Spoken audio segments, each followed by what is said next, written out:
Hello my dear students, good morning. आप सभी का मेरे वीडियो में बहुत बहुत स्वागत है। जैसा कि आप सभी जानते हैं कि आज से मतलब 15 सितंबर से आपकी सेकेंड ईयर की कक्षाएं स्टार्ट हो रही हैं।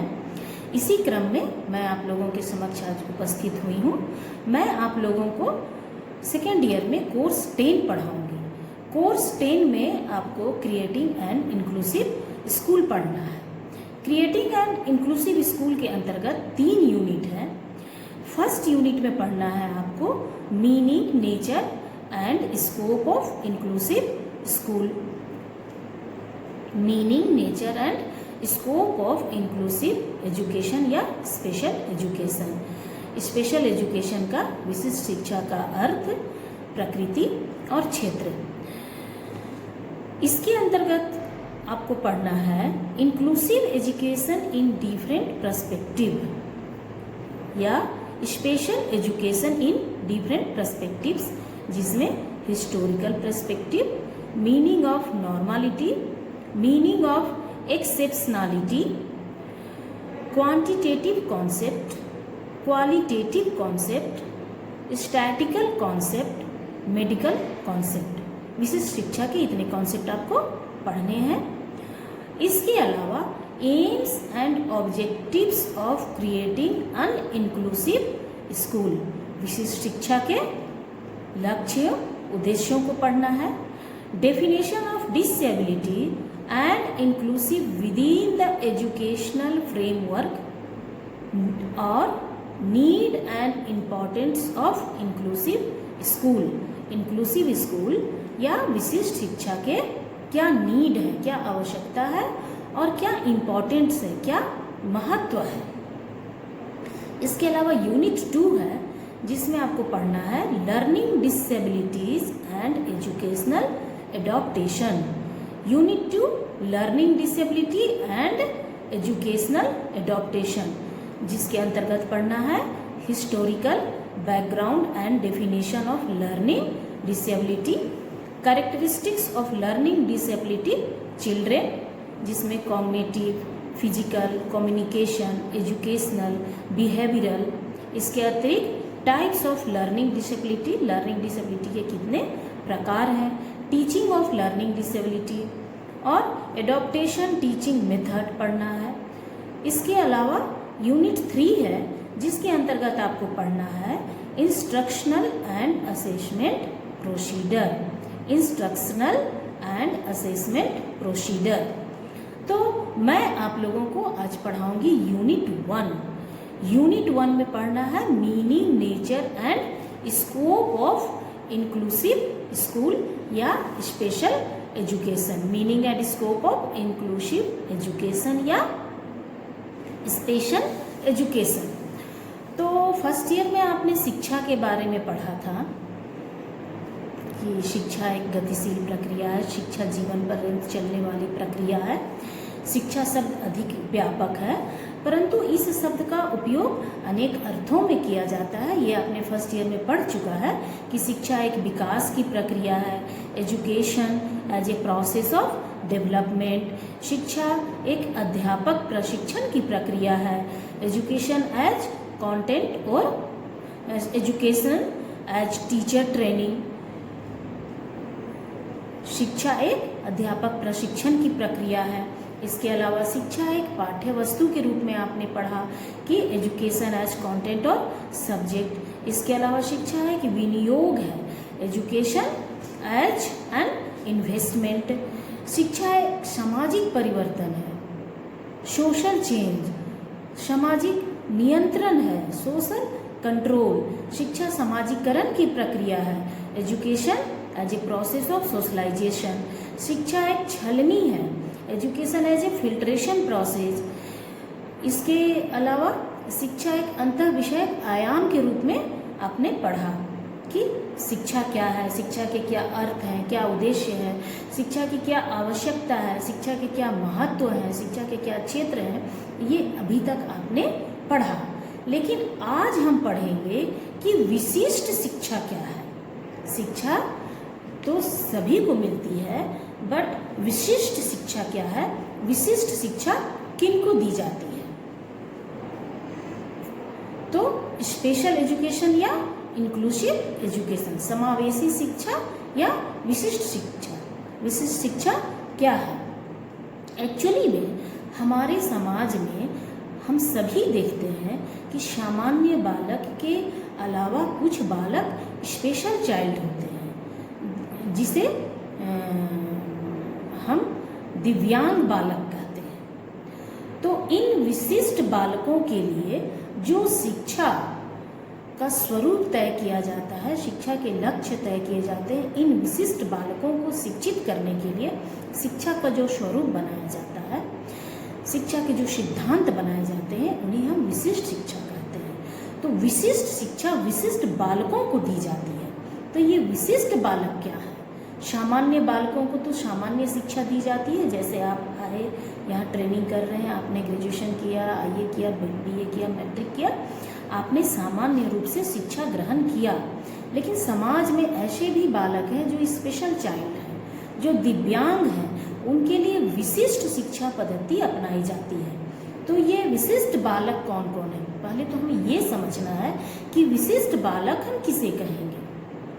तो विशिष्ट बालक के विशिष्ट बालकों के लिए जो शिक्षा अपनाई जाती है, तो विशिष्ट बालक के अंतर्गत आएंगे प्रतिभाशाली तथा सृजनात्मक बालक। ऐसे बालक जो बहुत ही प्रतिभाशाली हैं, जो सामान्य बालकों के साथ शिक्षा ग्रहण नहीं कर सकते हैं।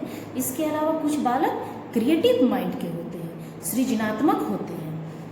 इसके अलावा मानसिक मंदित बालक, मेंटली रिटार्डेड चिल्ड्रेन, जो मानसिक मंदित हैं, मेंटली रिटार्डेड चिल्ड्रेन हैं, वे विशिष्ट बालक हैं।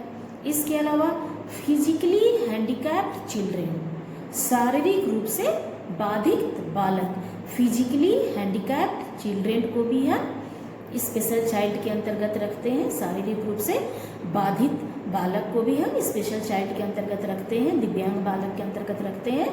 तो शारीरिक रूप से बाधित वैसे कौन से बालक हैं जिन्हें हम शारीरिक रूप से बाधित कर सकते हैं?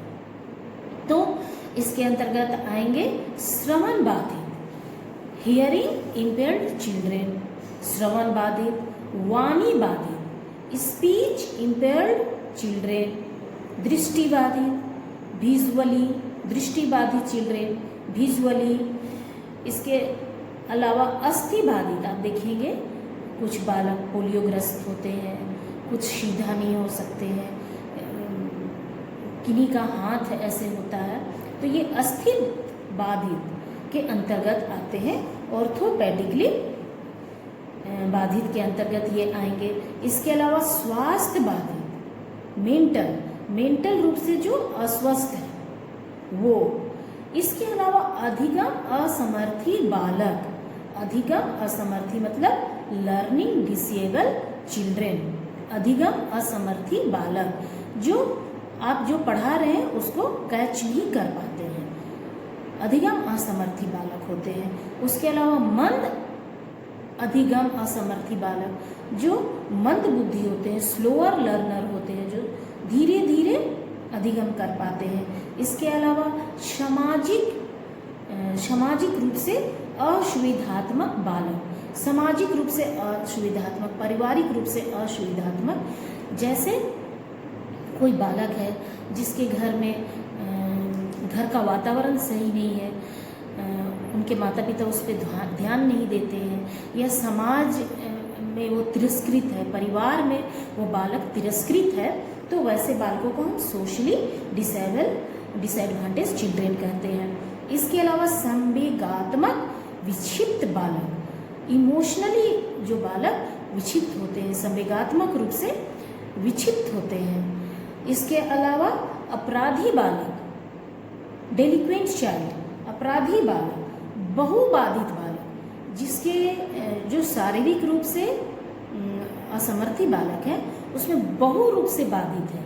मान लीजिए कि वो वाणी बाधित होने के साथ साथ श्रवण बाधित भी है, तो इसे हम बहुबाधित बालक कहते हैं। तो इस तरह से हम देखते हैं कि स्पेशल चिल्ड्रेन, विशिष्ट बालकों के लिए ही विशिष्ट शिक्षा दी जाती है। तो सर्वप्रथम हम समझते हैं कि विशिष्ट शिक्षा का प्रत्यय क्या है।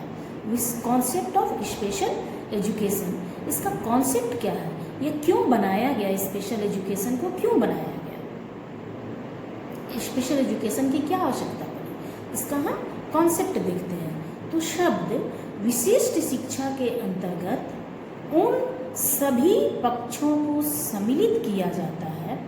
शब्द विशिष्ट शिक्षा के अंतर्गत उन सभी पक्षों को सम्मिलित किया जाता है जो विशिष्ट बालकों पर लागू होती है।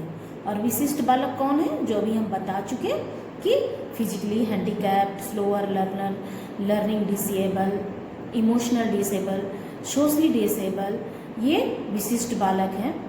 यह शिक्षा मतलब विशिष्ट शिक्षा शारीरिक, मानसिक और प्रतिभाशाली अथवा विशिष्ट गुण संपन्न के रूप में बालकों पर अपनाई जाती है। लेकिन यह जो विधि है सामान्य बालकों के शिक्षण में नहीं अपनाई जाती है। विशिष्ट शिक्षा का इतिहास का क्षेत्र काफ़ी बड़ा है।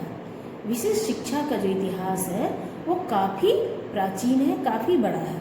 जाति व्यवस्था का, प्राचीन काल में जाति व्यवस्था का आधार जो स्वीकृत किया गया था उसका संबंध कहीं न कहीं शिक्षा के प्रत्यय से था। जाति व्यवस्था का प्राचीन काल में स्वीकृत आधार शिक्षा के प्रत्यय से संबंधित था।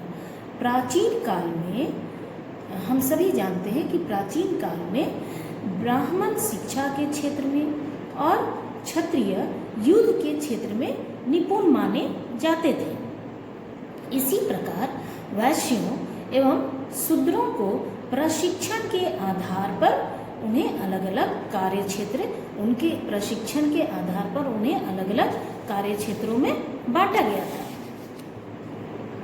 इस प्रकार का वर्गीकरण जो कालांतर में जाति व्यवस्था का आधार बन गया, एक्चुअल में ये वर्गीकरण जो किया गया था ये जाति व्यवस्था के आधार के लिए नहीं किया गया था, लेकिन कालांतर में ये जाति व्यवस्था के आधार बन गया।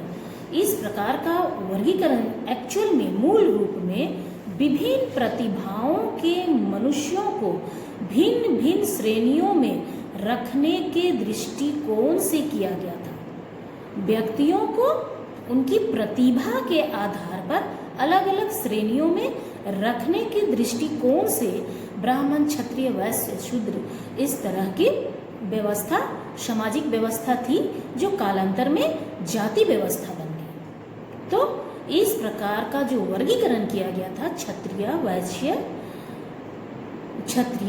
ब्राह्मण, क्षत्रिय, वैश्य और शूद्र, एक्चुअल में यह विभिन्न प्रतिभाओं के मनुष्यों को भिन्न भिन्न श्रेणियों में रखने के दृष्टिकोण से किया गया था ताकि मनुष्य अपना ज़्यादा से ज़्यादा पॉजिटिव, अपनी क्षमताओं को ज़्यादा से ज़्यादा प्रस्तुत कर सके। छात्रों की प्रतिभाओं को माता पिता या अध्यापक ही पहचानते हैं।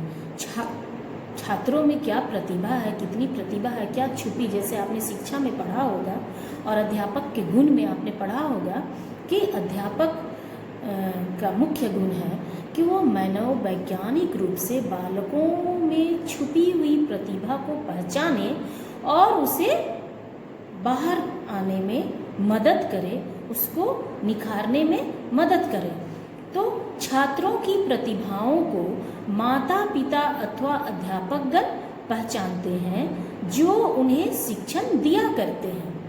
हम सभी जानते हैं कि प्रथम शिक्षक जो होती है वो माता होती है, घर में पिता होते हैं, बड़े भाई बहन होते हैं, वो हमारे सबसे प्रथम शिक्षक तो माता होती है। उसके अलावा घर के जो सदस्यगण होते हैं जिनमें पिता प्रमुख होते हैं।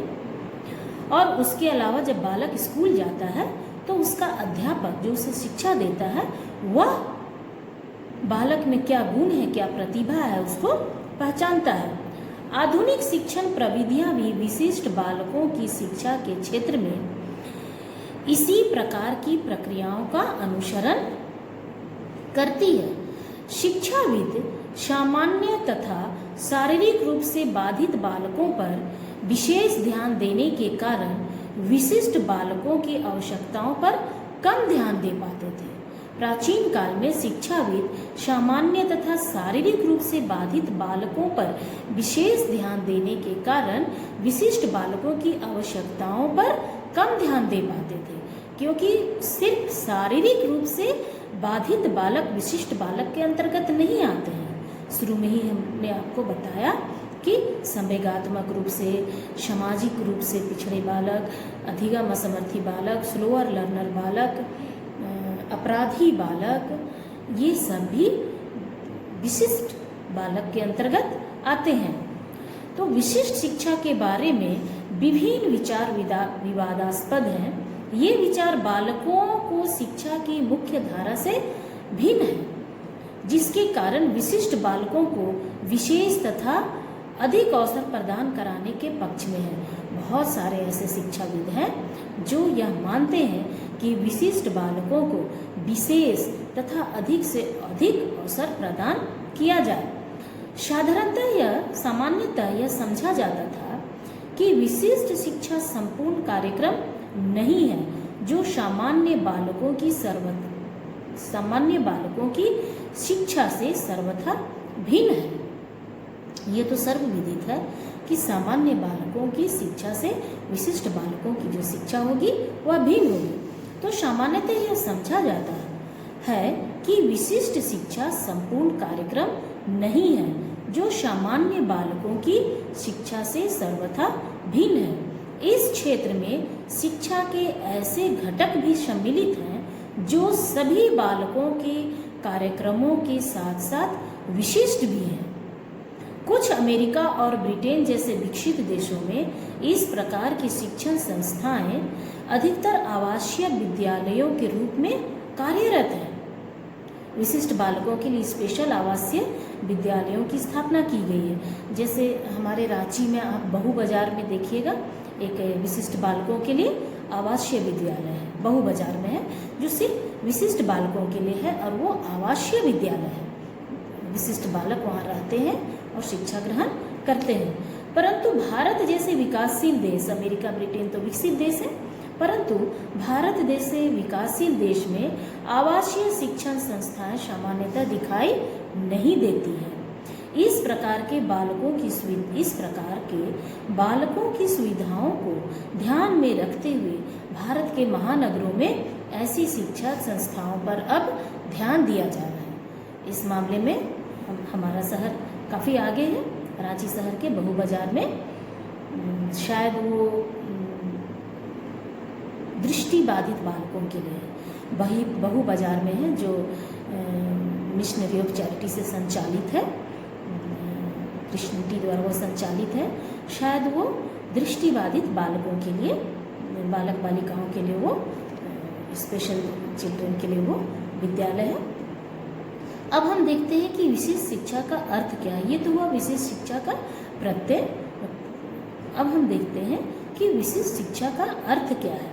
विशिष्ट शिक्षा के स्वरूप की रचना प्रतिभाशाली बालकों की विशेष आवश्यकता को ध्यान में रखते हुए, विशिष्ट शिक्षा का अर्थ के अंतर्गत विशिष्ट शिक्षा के स्वरूप की रचना प्रतिभाशाली बालकों की विशेष आवश्यकता को ध्यान में रखते हुए बाधितों से संबंधित, बाधित क्या है आपको बता दिया गया है, बाधिताओं से संबंधित सेवाएं जैसे यातायात, चिकित्सा, मनोवैज्ञानिक निर्धारण, भौतिक, शारीरिक तथा व्यावसायिक प्रशिक्षण तथा परामर्श आदि की आवश्यकता होती है। विशिष्ट शिक्षा के क्षेत्र में ये सभी संसाधन आवश्यक हैं जिससे शिक्षा को अधिक से अधिक प्रभावी बनाया जा सके। तो हम देखते हैं सामान्यतः विशिष्ट शिक्षा का अर्थ है, साधारण शब्दों में विशिष्ट शिक्षा से अभिप्राय उस शिक्षा से है जो विशिष्ट बालकों को दी जाती है। विशिष्ट शिक्षा से अभिप्राय उस शिक्षा से है जो विशिष्ट बालकों को दी जाती है। वह शिक्षा जो प्रतिभाशाली और पिछड़े बालकों को भी दी जाती है। विशिष्ट बालकों को सामान्य बालकों से भिन्न शैक्षिक मार्गदर्शन की आवश्यकता होती है। इस संबंध में शिक्षा के अंतर्राष्ट्रीय कोष का कहना है कि वह शिक्षा जो उन बच्चों को दी जाती है जो विशेष शैक्षिक उपचार की इसलिए अपेक्षा करते हैं क्योंकि या तो वे प्रतिभाशाली हैं या शारीरिक या मानसिक दृष्टि से विकलांग हैं। या तो वो प्रतिभाशाली हैं, क्रिएटिव है, या शारीरिक या मानसिक रूप से विकलांग हैं, और या शैक्षिक दृष्टि से सामान्य से भिन्न है, शैक्षिक दृष्टि से सामान्य बालकों से भिन्न है। इस संबंध में J.D. हंट कहते हैं कि विशिष्ट शिक्षा वह शिक्षा है जो शारीरिक, संवेगात्मक या सामाजिक विशेषताओं से सामान्य बालकों की शिक्षा से अलग है। अब हम देखते हैं विशिष्ट शिक्षा की प्रकृति तथा महत्व। विशिष्ट शिक्षा की क्या प्रकृति है, क्या महत्व है, जिसमें प्रथम है कि विशिष्ट शिक्षा विशेष बच्चों की आवश्यकताओं को पूरा करने में सहायता करती है, चाहे वह बच्चा प्रतिभाशाली हो या पिछड़ा हो। विशिष्ट शिक्षा विशेष बच्चों की आवश्यकताओं को पूरा करने में सहायता करती है, चाहे वह बालक प्रतिभाशाली हो या पिछड़ा हो, गिफ्टेड हो या बैकवर्ड हो। दूसरा है विशिष्ट शिक्षा विशिष्ट बच्चों के समाज के साथ समायोजन में सहायता करती है। विशिष्ट बालक जो है वो समाज में समायोजन कर सके, इस दिशा में विशिष्ट शिक्षा, स्पेशल एजुकेशन उनकी सहायता करती है। नेक्स्ट है विशिष्ट शिक्षा विशिष्ट बालकों की पहचान और निदान में सहायक है। जब तक हम विशिष्ट बालकों की पहचान नहीं करेंगे तब तक हम उनका निदान नहीं कर सकते हैं। तो विशिष्ट शिक्षा जो है वो विशिष्ट बालकों की पहचान और निदान में सहायता करती है। नेक्स्ट पॉइंट है विशिष्ट शिक्षा की प्रकृति विकासात्मक है। विशिष्ट शिक्षा विशिष्ट बालकों को आत्मनिर्भर बनाती है तथा उसमें आत्मविश्वास का संचार करती है। नेक्स्ट पॉइंट है विशिष्ट शिक्षा प्रदान करने के लिए शिक्षा सामग्री, विशेष शिक्षा सामग्री, विशेष पाठ्यक्रम एवं विशेष प्रशिक्षण प्राप्त अध्यापकों की आवश्यकता होती है। नेक्स्ट पॉइंट है विशिष्ट शिक्षा द्वारा पिछड़े बालकों को उनके स्तर के अनुसार व्यावसायिक प्रशिक्षण देकर उन्हें आत्मनिर्भर बनाया जा सकता है। नेक्स्ट पॉइंट है विशिष्ट शिक्षा बालकों की क्षमताओं, योग्यताओं एवं अभिरुचियों को ध्यान में रखकर दी जाती है। नेक्स्ट बिंदु है विशिष्ट शिक्षा सार्वभौमिक प्रकृति की होती है। सार्वभौमिक मतलब यूनिवर्सल। विशिष्ट शिक्षा जो है वो सार्वभौमिक प्रकृति की होती है। यह शिक्षा सभी प्रकार के विशिष्ट बालकों को भी दी जाती है। यह जो शिक्षा है इसकी प्रकृति सार्वभौमिक होती है और ये सभी प्रकार के विशिष्ट बालकों को दी जाती है, चाहे वह बालक किसी भी धर्म, जाति अथवा समुदाय का हो, किसी भी सामाजिक स्टेटस का हो। नेक्स्ट है प्रत्येक नागरिक को सामान्य शिक्षा लेने का अधिकार है। उसी प्रकार विशिष्ट बालकों को भी विशिष्ट शिक्षा लेने का अधिकार है। नेक्स्ट पॉइंट है विशिष्ट शिक्षा विशिष्ट बालकों के हर पक्ष का विकास करती है, चाहे वह शारीरिक हो, मानसिक हो या संवेगात्मक हो। नेक्स्ट है विशिष्ट शिक्षा लोगों का विशिष्ट बालकों के प्रति दृष्टिकोण में बदलाव करती है। विशिष्ट शिक्षा जो है वो विशिष्ट बालकों के प्रति सामाजिक दृष्टिकोण में बदलाव करती है। अब हम देखते हैं विशिष्ट शिक्षा की आवश्यकता। विशिष्ट शिक्षा की क्यों आवश्यकता पड़ी? हमने देखा विशिष्ट शिक्षा का कॉन्सेप्ट कि क्या कॉन्सेप्ट है। विशिष्ट शिक्षा का अर्थ देखा कि विशिष्ट बालकों को दी जाने वाली शिक्षा विशिष्ट शिक्षा होती है। विशिष्ट शिक्षा की हमने प्रकृति को देखा, महत्व को देखा। अब हम देखते हैं विशिष्ट शिक्षा की विशेषताएं। क्या क्या विशेषता है? पहली विशेषता है कि विशिष्ट शिक्षा साधारण शिक्षा का एक रूपांतर है। विशिष्ट शिक्षा जो है वो साधारण शिक्षा का एक रूपांतर है। दूसरा है विशिष्ट शिक्षा अपंग बालकों के लिए शिक्षण विधियों पर जोर देती है। शारीरिक रूप से असमर्थ बालकों के शिक्षण विधियों पर जोर देती है। थर्ड पॉइंट है सामान्य बालकों को यह शिक्षा नहीं दी जाती है। विशिष्ट शिक्षा जो है वह सामान्य बालकों को नहीं दी जाती है। नेक्स्ट पॉइंट है विशिष्ट शिक्षा योजनाबद्ध व व्यवस्थित ढंग से प्रदान की जाती है। विशिष्ट शिक्षा योजनाबद्ध एवं व्यवस्थित ढंग से प्रदान की जाती है। नेक्स्ट है मानसिक रूप से पिछड़े बालकों को विशिष्ट शिक्षा अत्यंत लाभदायक होती है। मानसिक रूप से पिछड़े बालकों के लिए विशिष्ट शिक्षा अत्यंत लाभदायक होती है। अब हम देखते हैं विशिष्ट शिक्षा का उद्देश्य, एम्स ऑफ स्पेशल एजुकेशन। विशिष्ट शिक्षा के क्या उद्देश्य हैं? किन उद्देश्यों की पूर्ति के लिए विशिष्ट शिक्षा का प्रतिपादन किया गया। प्रत्येक शिक्षा व्यवस्था या संस्था के कुछ लक्ष्य एवं उद्देश्य होते हैं। प्रत्येक शिक्षा व्यवस्था या संस्था के कुछ लक्ष्य एवं उद्देश्य होते हैं।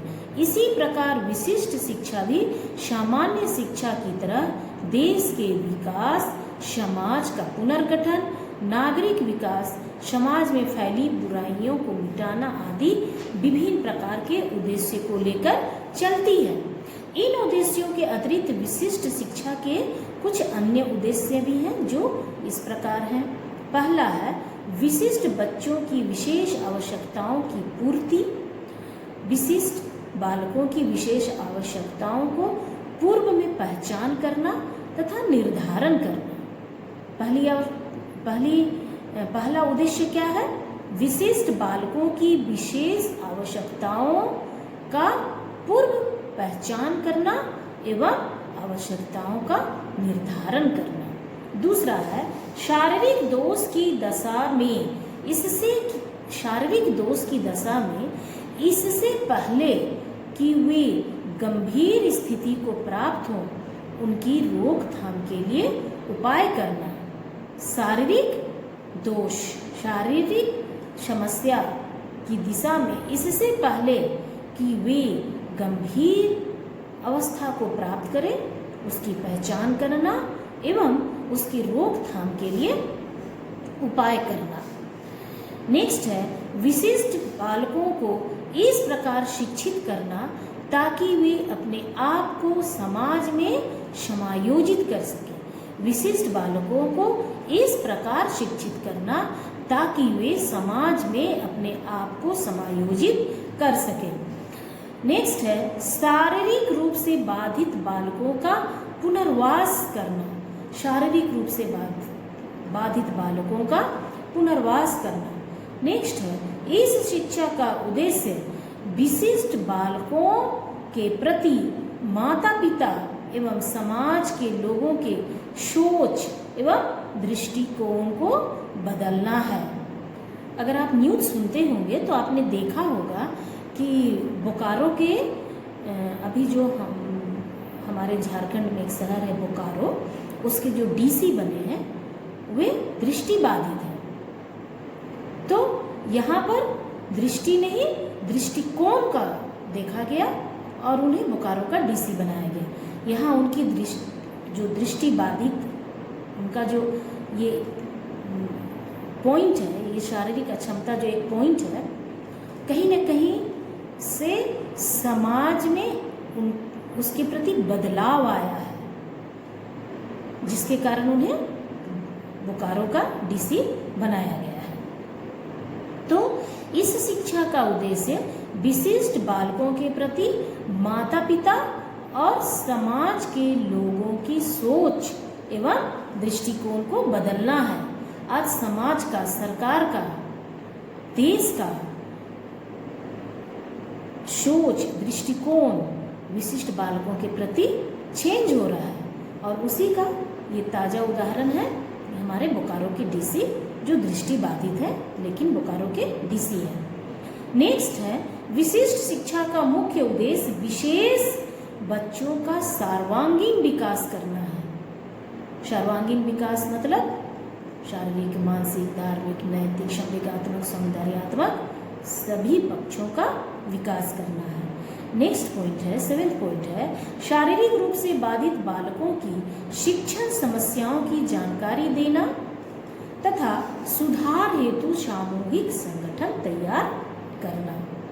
इसके अलावा विशिष्ट बालकों को इस प्रकार का वातावरण प्रदान करना जिससे वे देश की मुख्य धारा में जुड़ सके।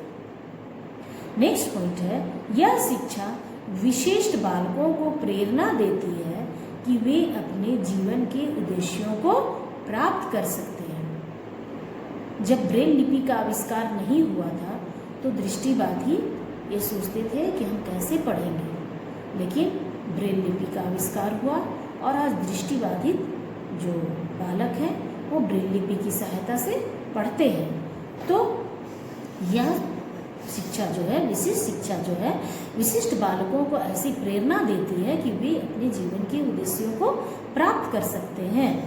नेक्स्ट पॉइंट है, विशिष्ट शिक्षा विशिष्ट बालकों के माता पिताओं को निपुणता तथा कार्य कुशलताओं के बारे में समझाती है तथा बालकों की समस्याओं के, ऐसे बालकों की समस्याओं के रोकथाम का उपाय भी करती है।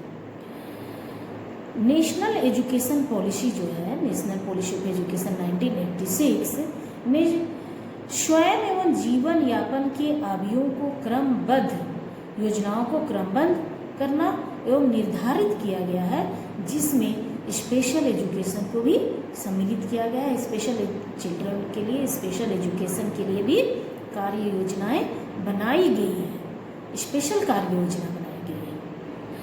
नेक्स्ट है, अपंग बालकों में यह इच्छा पैदा करना कि वे सामान्य बालकों के समान गतिविधियों में भाग ले सकते हैं। उनको मोटिवेट करना चाहिए कि वे भी सामान्य बालकों की तरह जीवन यापन कर सकते हैं, उनके समान ही जीवन के सामान्य गतिविधियों को वे कर सकते हैं। शारीरिक व मानसिक रूप से विकलांग बच्चों को सामान्य वर्ग के बच्चों के साथ एकीकृत करना और उनको सामान्य विकास के लिए तैयार करना विशिष्ट शिक्षा का मुख्य उद्देश्य है। उनको इस योग्य बनाना कि वे जीवन की समस्याओं का साहस व आत्मविश्वास से सामना कर सके। तो ये हुआ विशिष्ट शिक्षा का उद्देश्य।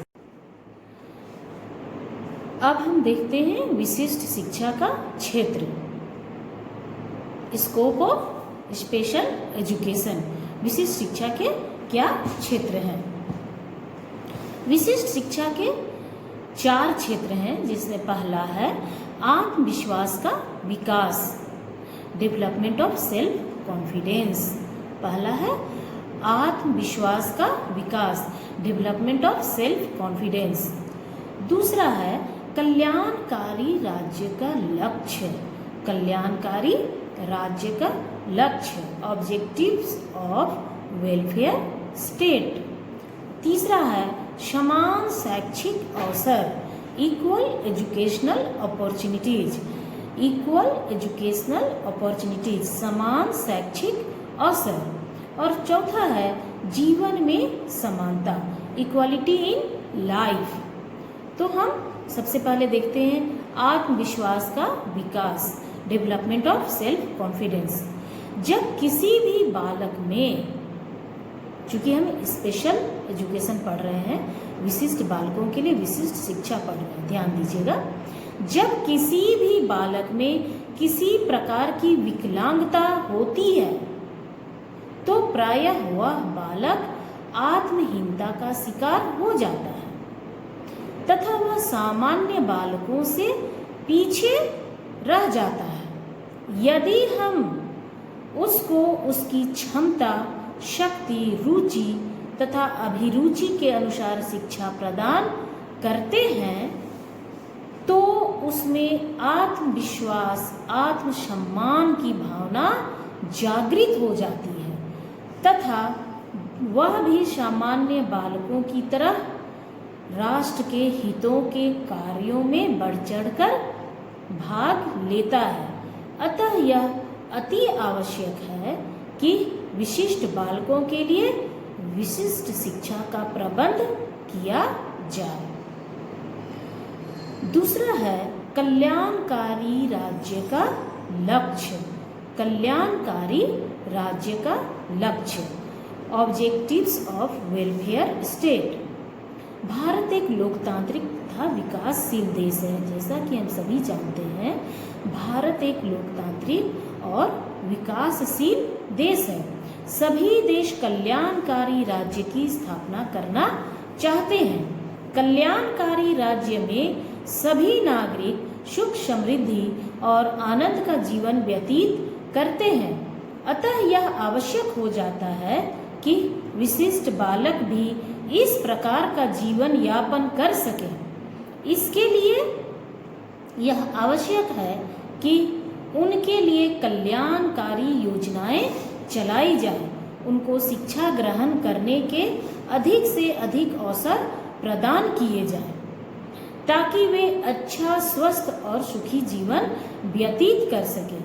हमें राष्ट्रीय तथा अंतर्राष्ट्रीय स्तर पर भी उनको ऐसी सुविधाएं प्रदान करनी चाहिए ताकि कल्याणकारी राज्य का लक्ष्य प्राप्त किया जा सके। तीसरा है शैक्षिक, समान शैक्षिक अवसर, इक्वल एजुकेशनल अपॉर्चुनिटीज। समान शैक्षिक अवसर। अगर हम सामान्य बालकों की भांति विशिष्ट बालकों को भी समान शिक्षा के अवसर उपलब्ध कराएंगे, समान शिक्षा के अवसर यदि हम प्रदान करेंगे तो उनमें भी कुछ कर गुजरने की भावना का विकास होगा तथा वह भी समाज और देश के लिए कुछ कर गुजरने की चाह रखेंगे, इच्छा रखेंगे। इसलिए यह अति आवश्यक है कि विशिष्ट बालकों को भी समान शैक्षिक अवसर प्रदान किया जाए।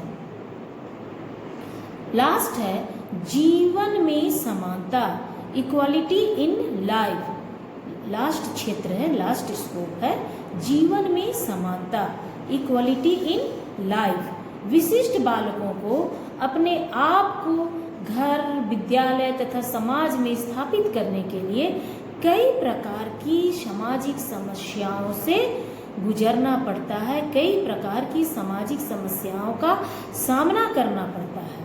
अगर उनकी क्षमताओं, योग्यताओं, रुचियों एवं अभिरुचियों का पूर्ण विकास नहीं होता है तो वे पिछड़ जाते हैं।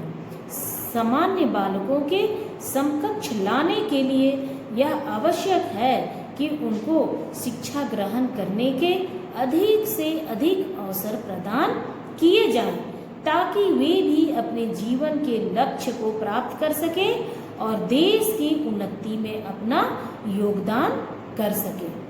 तो ये हो गया विशिष्ट शिक्षा का क्षेत्र। विशिष्ट शिक्षा के 4 क्षेत्र हैं। पहला आत्मविश्वास का विकास करना, दूसरा कल्याणकारी राज्य का लक्ष्य, तीसरा समान शैक्षिक अवसर प्रदान करना और चौथा है जीवन में समानता लाना। अब हम देखते हैं सिद्धांत। कोई भी अगर एजुकेशनल प्रोग्राम हो या कुछ भी हो तो उसके कुछ न कुछ सिद्धांत होते हैं, प्रिंसिपल होते हैं। तो हम देखते हैं कि ये स्पेशल एजुकेशन के क्या प्रिंसिपल हैं। विशिष्ट शिक्षा निम्नलिखित सिद्धांतों पर आधारित होती है। पहला है व्यक्तिगत भिन्नता। विशिष्ट शिक्षा जो है वो निम्नलिखित सिद्धांतों पर आधारित होती है, जिसमें पहला है व्यक्तिगत भिन्नता, इंडिविजुअल डिफरेंसेस। जैसा कि हम सभी जानते हैं, फर्स्ट ईयर में आपने पेपर 3 या पेपर 1 के अंतर्गत पढ़ा होगा इंडिविजुअल डिफरेंसेस। कि प्रत्येक बालक एक दूसरे से भिन्न होते हैं, उनमें कुछ न कुछ व्यक्तिगत भिन्नताएं होती हैं। तो विशिष्ट शिक्षा का जो पहला सिद्धांत है वह है व्यक्तिगत भिन्नता का सिद्धांत। तो व्यक्तिगत भिन्नता भी दो प्रकार की होती है। यह जो व्यक्तिगत भिन्नता है यह भी दो प्रकार की होती है। जो पहला है दो व्यक्तियों में अंतर और दूसरा है मनुष्य का स्वयं से भेद होना। दूसरे शब्दों में कुछ छात्र अन्य छात्रों से अधिकांश गुणों में सर्वथा भिन्न होते हैं तथा शिक्षा की ओर विशेष झुकाव रखते हैं। ऐसे छात्रों को विशेष शिक्षण आवश्यकताएं विशिष्ट शिक्षा के माध्यम से पूरी करनी चाहिए। दूसरा है कोई भी निरस्त नहीं, नो वन इज रिजेक्टेड, किसी को भी निरस्त नहीं करना है। इस जो विशिष्ट शिक्षा का दूसरा सिद्धांत है उसका है नो वन इज रिजेक्टेड, किसी को भी रिजेक्ट नहीं करना है। शारीरिक रूप से बाधित सभी बालकों को निःशुल्क उपयुक्त शिक्षा मिलनी चाहिए। सामान्य शिक्षा संस्थाओं में किसी बालक को स्वीकार अथवा अस्वीकार करने का विकल्प किसी विद्यालय की व्यवस्था में नहीं है। विद्यालय व्यवस्था में किसी भी बालक को अस्वीकार और अस्वीकार नहीं करना है। दूसरा अवैधी शिक्षा, अविवेधी शिक्षा, ऐसे विद्यार्थियों की पहचान करना चाहिए जो विशिष्ट शिक्षा की आवश्यकता अनुभव करते हैं। ऐसे बालकों को पहचान करना चाहिए जिन्हें विशिष्ट शिक्षा की आवश्यकता है, जिससे उन्हें दी जाने वाली शिक्षा को उपयुक्त स्वरूप सुनिश्चित किया जा सके। प्रत्येक छात्र की व्यक्तिगत रूप से परीक्षा होनी चाहिए। इसके पश्चात सभी छात्रों विशिष्ट शिक्षा के कार्यक्रम से रखा जाना चाहिए।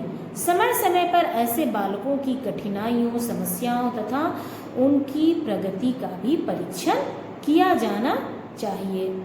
नंबर 4 है वैयक्तिक शिक्षा कार्यक्रम, इंडिविजुअलाइज्ड एजुकेशनल प्रोग्राम। वैयक्तिक शैक्षिक कार्यक्रम, जिन विद्यार्थियों को विशिष्ट शिक्षा की आवश्यकता है उन्हें व्यक्तिगत शिक्षा कार्यक्रम या विशिष्ट कक्षाओं से दिया जाए या उनसे संबंधित संसाधन युक्त कक्षों में इस प्रकार की शिक्षा उन बालकों की वर्तमान कार्य प्रणाली और विशेष आवश्यकताओं के अनुरूप होनी चाहिए। अभिक्रमित अनुदेशन को भी प्रयुक्त किया जा सकता है। नेक्स्ट सिद्धांत है नियंत्रित वातावरण, नियंत्रित कंट्रोल इन्वायरमेंट, रेस्ट्रिक्टिव इन्वायरमेंट। नियंत्रित वातावरण, रेस्ट्रिक्टिव इन्वायरमेंट, जहाँ तक संभव हो शारीरिक रूप से बाधित बालकों तथा सामान्य बालकों की शिक्षा एक ही कक्ष में साथ साथ होनी चाहिए। यह कक्षा सामान्य हो सकती है। सामान्य कक्ष बाधित छात्रों को न्यूनतम विघ्न डालने वाला वातावरण प्रदान करता है। विशिष्ट शिक्षा का नेक्स्ट सिद्धांत है विशिष्ट प्रक्रिया, स्पेशल प्रोसेस। विशिष्ट शिक्षा जो है वो स्पेशल प्रोसेस के तहत दी जानी चाहिए। यह प्रक्रिया प्रदर्शित करती है कि शारीरिक रूप से बाधित बालकों की माता पिताओं को विद्यालय की व्यवस्था का निर्धारण तथा विश्लेषण करने का पूर्ण अधिकार है, जहां पर बालकों को उनकी आवश्यकता अनुसार शिक्षा दी जा सके। यदि माता पिता शिक्षण संस्थान की कार्य प्रणाली से असंतुष्ट हैं तो वह बालकों को उस संस्था से निकालकर किसी अन्य उपयुक्त संस्था में प्रवेश दिला सकते हैं, जहां पहली संस्था की अपेक्षा शिक्षा के कार्यक्रम उपयुक्त तथा बालकों की आवश्यकता के अनुरूप हो। नेक्स्ट सिद्धांत है माता पिता का सहयोग, पेरेंटल पार्टिसिपेशन। माता पिता का सहयोग, पेरेंटल पार्टिसिपेशन। यदि शारीरिक रूप से बाधित बालकों के माता पिता भी शिक्षण कार्यक्रमों में रुचि लेते हैं तो विशिष्ट शिक्षण कार्यक्रमों को अधिक प्रभावशाली बनाया जा सकता है। तो आज हमने क्या क्या देखा? विशिष्ट शिक्षा या समावेशी शिक्षा का क्या कॉन्सेप्ट है, क्या इसका अर्थ है, इसका क्या महत्व है, क्या विशेषता है, इसकी क्या आवश्यकता है और क्या सिद्धांत है।